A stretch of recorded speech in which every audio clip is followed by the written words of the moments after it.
Have you ever felt like the ground beneath you has disappeared? That moment when your wife says she's thinking of leaving, or maybe she's already packed her bags. It's a gut-wrenching feeling, isn't it?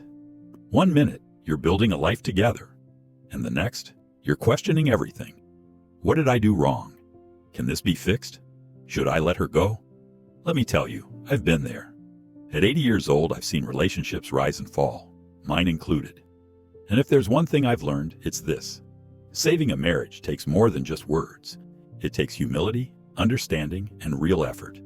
The Stoics teach us, we cannot choose our external circumstances, but we can always choose how we respond to them. This isn't about begging or giving in to every demand. It's about recognizing what you can control, taking responsibility for your part, and showing her you're willing to grow, not just for her, but for yourself. Today, I'm going to share the exact strategies I've learned to navigate this storm. Strategies that could make the difference between losing your marriage and rebuilding it stronger than ever. And here's the truth. If you follow these steps, you'll not only have a better chance at saving your relationship, but you'll come out of this as a wiser, stronger man. So grab a cup of coffee, or save this video for later, because you won't want to miss these life-changing lessons. And if you enjoy this kind of wisdom, don't forget to hit the subscribe button, give this video a thumbs up, and let me know in the comments what other topics you'd like me to cover. Marriage is one of the most rewarding yet challenging journeys we can take. It's built on trust, love, and compromise. But let's be honest, sometimes, even the strongest relationships hit rough patches. When your wife says she's leaving, it feels like the end of the world. But let me tell you something, it doesn't have to be. I've been married for over 5 decades, and I've had my share of ups and downs. I've had moments when I thought, this might be it. Maybe we can't fix this. But through time, reflection, and lessons learned, I discovered that saving a marriage isn't about grand gestures or desperate promises. It's about humility, understanding, and showing her and yourself that you're willing to grow. Marcus Aurelius once said, waste no more time arguing about what a good man should be one. And that's what this is about, taking practical, thoughtful steps to repair the cracks and rebuild a stronger foundation. Today, I'll share 7 proven strategies to address the challenges you're facing, based on wisdom I've learned, the teachings of Stoic philosophy, and my own life experiences. Stick around, because by the end of this video, you'll not only know how to approach this situation, but you'll also have the tools to grow as a person, no matter the outcome. When my wife and I had our first major conflict, I'll admit, I let my pride get in the way. I thought admitting I was wrong would make me look weak. But I quickly learned that holding on to my ego did more damage than good. One evening, I sat her down, looked her in the eye, and apologized, not just for the mistake, but for not seeing how it hurt her. Here's the key. Don't just say sorry to move past the argument. Mean it. Show her you understand why she's upset. But remember, don't promise things you can't control or maintain. For example, if she's upset about your temper, promise to work on it, but don't say you'll never lose your cool again.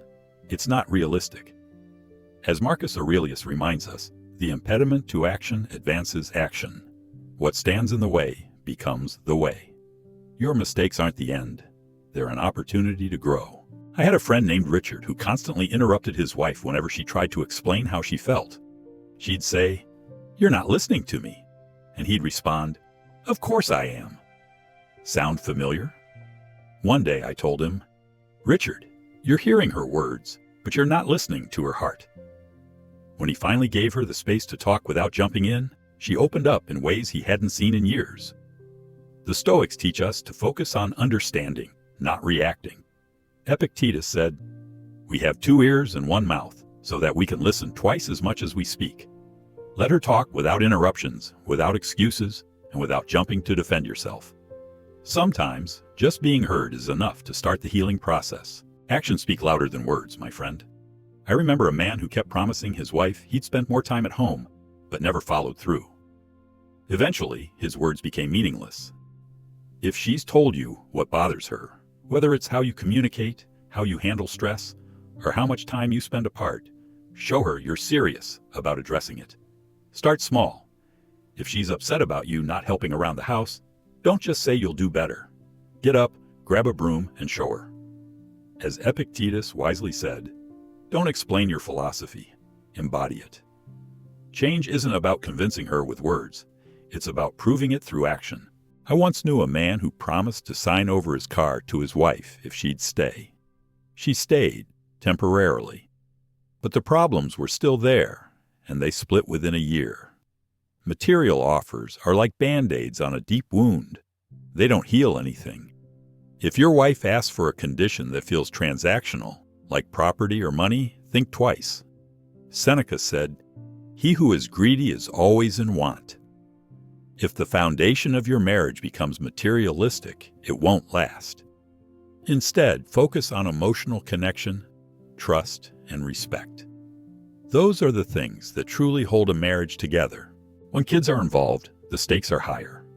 I've seen couples stay together for the sake of their children and over time, rekindle their love. That doesn't mean ignoring your problems.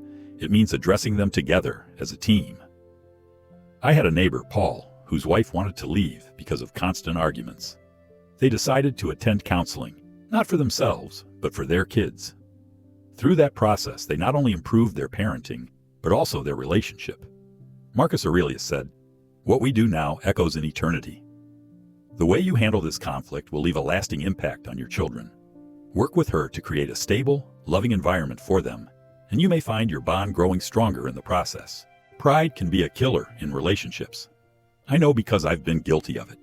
There were times when I thought, why should I apologize first? Why should I compromise? But every time I let my ego win, my relationship suffered.